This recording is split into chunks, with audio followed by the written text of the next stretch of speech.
Super star Rajinikanth இப்போது வேட்டையன் படத்துல நடிச்சு முடிச்சிருக்காரு. படமானது அக்டோபர் 10ஆம் தேதி ரிலீஸ் ஆக இருக்கு. இந்த படம் பிறகு லோகராஜ் இயக்கத்துல கூலி படத்துல நடிக்கிறாரு சூப்பர் ஸ்டார் ரஜினிகாந்த்.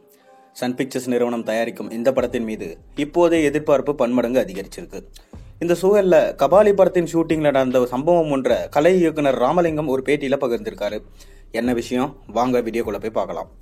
பெங்களூர்ல சாதாரண நடத்துனரா இருந்த ரஜினிகாந்த் இன்று பல நடிகர்களையும் சினிமாவுக்கு நடிக்க வருபவர்களையும் வழி நடத்தி கொண்டிருக்காரு. எப்படியாவது ரஜினிகாந்த் ஆகிவிட வேண்டும் என்ற ஆசை நடிப்பவர்களுக்கும் நடிக்க வருபவர்களுக்கும் உள்ளுக்குள்ள கண்டிப்பா இருக்கும். அந்த அளவுக்கு ரஜினி தனது தாக்கத்தை அழுத்தமா பதித்து விட்டாரு. தலைவர் தலைவர் என்று பலரால் அழைக்கப்படும் அவருக்கு இந்திய திரையுலகில் அனைவருமே ரசிகர்கள் தான்.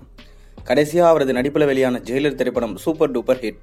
இதனையடுத்து ஜெய்பீம் இயக்குனர் தாசே ஞானவேல் இயக்கத்துல வேட்டையன் படத்துல நடிச்சிட்டு இருக்காரு. இந்த படத்துல போலி என்கவுண்டரை எதிர்த்து போராடும் ரோலை தான் ஏற்று இருப்பதாகவும் இதில் அவர் இஸ்லாமியரா நடித்திருக்கிறார் என்றும் சொல்லப்படுது. தனது மகள் இயக்கத்துல கெஸ்ட் ரோல்ல நடிச்ச லால் சலாம் படத்திலும் இஸ்லாமியரா தான் நடிச்சிருந்தாரு. வேட்டையன் அக்டோபர் 10ஆம் தேதி ரிலீஸ் ஆக இருக்கு. இதனையடுத்து சன் பிக்சர்ஸ் தயாரிப்புல லோகேஷ் கனகராஜ் இயக்கத்துல கூலி படத்துல நடிக்கிறாரு. படப்பிடிப்பு விரைவிலே தொடங்க இருக்கு. கமல்ஹாசனை வைத்து விக்ரம் படத்தை கொடுத்த மெகா ஹிட் இயக்குனரான லோகேஷ் கூலி படத்தை மெகா ஹிட்டா கொடுப்பார் என்று ரஜினிகாந்தோட ரசிகர்கள் இப்போதே எதிர்பார்த்து காத்து கொண்டிருக்காங்க. ரஜினிகாந்த் இப்போது பக்குவப்பட்ட மனிதரா காட்சியளிக்கிறாரு. ஆனா தான் வளர்ந்து வந்த சமயத்துல தனது மனதில் பட்டதை பட்டென்று பேசும் வல்லமை கொண்டவர் அவர். அது மட்டுமின்றி சில அடிதடி பிரச்சனைகளிலும் அவர் சிக்கி இருப்பதா செய்திகள் உலாவி கொண்டுதான் இருக்கு. இந்நிலையில கபாலி படத்தின் ஷூட்டிங்ல நடந்த ஒரு சம்பவத்தை அந்த படத்தோட கலை இயக்குனர் ராமலிங்கம் ஒரு பேட்டியில பகிர்ந்திருப்பாரு. அது இப்ப கவனத்தை ஈர்த்திருக்கு. அதாவது அவர் அளித்த பேட்டி ஒன்றுல கபாலி படத்தின் ஷூட்டிங் நடந்து கொண்டிருக்கு. மலேசியா ஏர்போர்ட்ல ஒருவர், அதாவது அவர் அங்கு கொஞ்சம் பெரிய ஆளாம், எங்களுடன் போட்டோ எடுக்கவில்லை என்றால் உங்களால் இந்தியாவுக்கே திரும்பி போக முடியாது என்று யூனிட் ஆட்களை மிரட்டும் தோனியில பேசியிருக்காரு.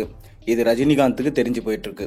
உடனே அந்த நபரை அழைத்த ரஜினி என்னவென்று கேட்டுவிட்டு, என்னது நாங்க இந்தியா போக முடியாதா, நீ இந்த ஊர்லயே இருக்க மாட்ட என சொல்லிவிட்டு மலேசியாவில் மிகப்பெரிய நபரின் பெயரை அழைத்தார்.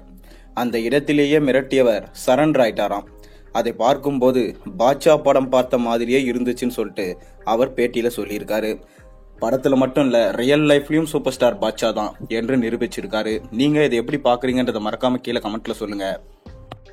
மேலும் சேனல்ல போடுற ஒரு வீடியோஸும் பிடிச்சிருந்தா மறக்காம சப்ஸ்கிரைப் பண்ணுங்க, லைக் பண்ணுங்க, பெல் ஐகானை பிரஸ் பண்ணுங்க.